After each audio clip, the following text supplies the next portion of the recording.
think it's also interesting how it is utilized as a weapon. Nostalgia is, especially as we know with Star Wars today. But I even would say, like, even the Marvel movies that have been coming out, they're very much trying to, they don't know what they're doing. No. Not right now. But it seems like it's on the up and up. But I think what it all lacks is a clear sense of direction, because nostalgia has been utilized so well in so many things, David. Even with the MCU being kind of garbo today, you think of Infinity War and Endgame. They did every single thing they could to make it right with the last 10 or so years of the history of those films, the 20-something films they had to reference and to bring to a conclusion. And they did it, in my opinion, spectacularly. Yes, there's lots of fan service. And I'm talking about the good fan service, not the weird anime stuff. The good fan service where you're like an Endgame. Like, I'm not going to say what's an Endgame, but everybody knows it. Everybody knows what I'm talking about. Like, the moments, the callbacks, the parts of pure catharsis. And you're like, whoa, this is like, and it's turned up to 11 and you're like, oh my God. And this is how probably people felt when the comics finally came out, and those endings and those stories and those characters you were paying off, and they just handled it really well and translated it into a movie form. I feel like they could have done even more if they wanted to, but the point of it is, like, it can be utilized really well. And I think a good example of that, David, I know you haven't seen it, and it's not the best show in the world, and it has no right to be as good as it is. But I would say Cobra Kai is actually one of those examples. So, I actually watched the first episode of that. Oh, you did? Okay. So it's not a great show. It's not like Shakespeare or anything.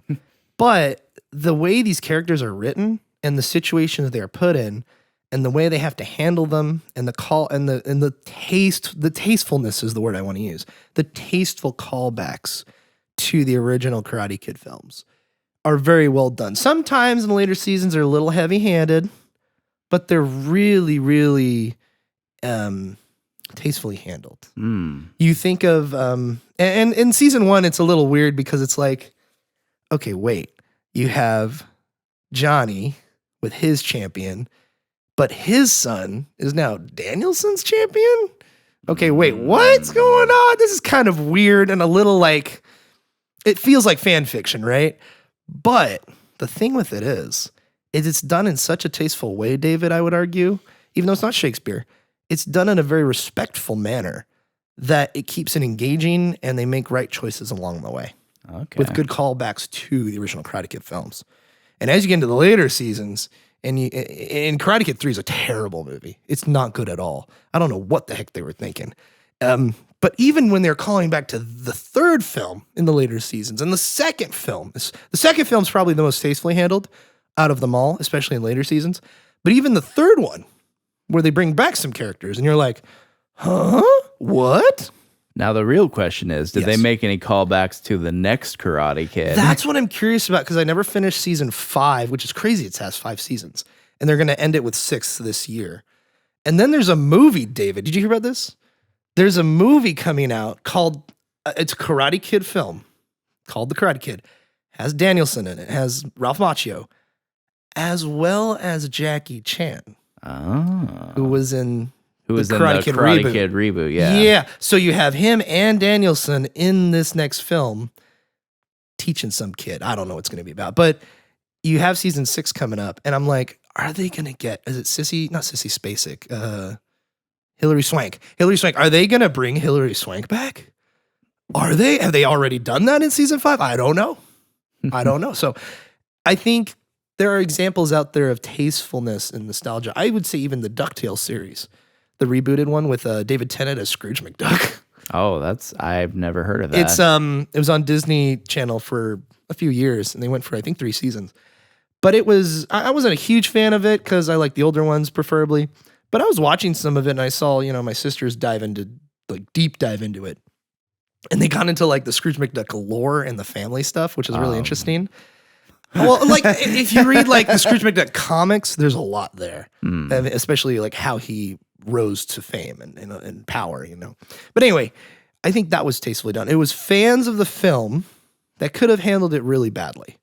It could have been really bad fan fiction, but no, they took it in its own direction, its own original story with lots of characters we all knew, but with characters we knew, but they kept it in a respectful manner. And I think it's funny how that's a Disney property and was handled with tastefulness versus something like Star Wars, you know. Yeah. It's important, unfortunately. Callbacks too, like nostalgic callbacks in modern films is something I kind of want to bring up because it seems like that's sort of become the default thing for like especially for comedies. Ooh. Like they'll do little jokes, little callbacks, little references to something that the audience is familiar with. And the problem is sometimes that's all that they do. Like a good example of that would be the Coming to America sequel. Oh my gosh. Like they brought back the literal entire cast of the first movie minus Samuel L. Jackson, which was like, because Samuel Jackson was smart. He's like, no, even if they did ask me back, I'm not doing it. He's going to be like a correctional officer. If they did come back, you know, he's not a thug anymore. He's like a cop or something.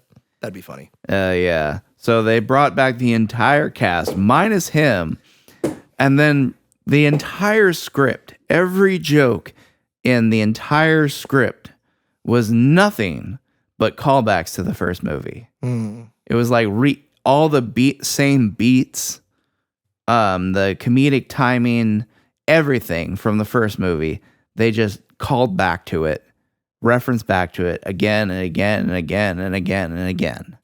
And it's like, I feel like that's the trap that modern movies and shows fall into is, you know, most of the time, things that come out are based on previously existing properties anyway. There's very few like new things that come out nowadays.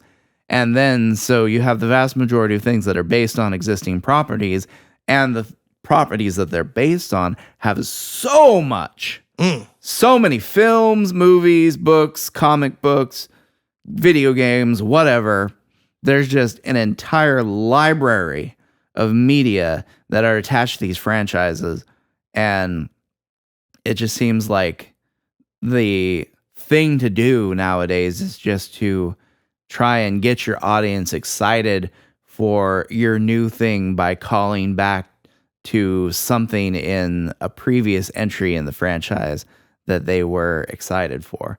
And that can be good when it's well done, and it can be good when it's done sparingly alongside fresh original ideas. Yes, you nailed it on the head, by the way. That's the key, is sparingly. That's why I like Cobra Kai so much, because it doesn't do it all the time. These are brand new characters with brand new kids, and kids that actually aren't bad actors at all. They're actually all right. As well as different characters that are brought in. Like there's a middle-aged guy that comes in to like the karate dojo at one point in the series, and he's like this like man-child who's like 30 or something, and he's like, I'm gonna take karate and I'm gonna be cool. And like some of the teens have like a house party they all go to, and he shows up with like his new beard, like his goatee like braided into a little braid, and he names himself Stingray. He's trying to be cool and hip with the kids. But like it shows like he learns a lesson. They do some interesting things with him. He's supposed to be the comedic relief, but also there's some more things on the side that you find out about him and situations he gets himself into that makes his character more appealing as you go along. Because first you're like, oh God, why did they write this guy in here? And then you realize they're like, oh, this actually is pretty well done, you know? But so there's original stuff, and then sparingly throughout you have the callbacks to Miyagi, the callbacks to all this stuff. So anyway, sparingly is the word, David. Sparingly.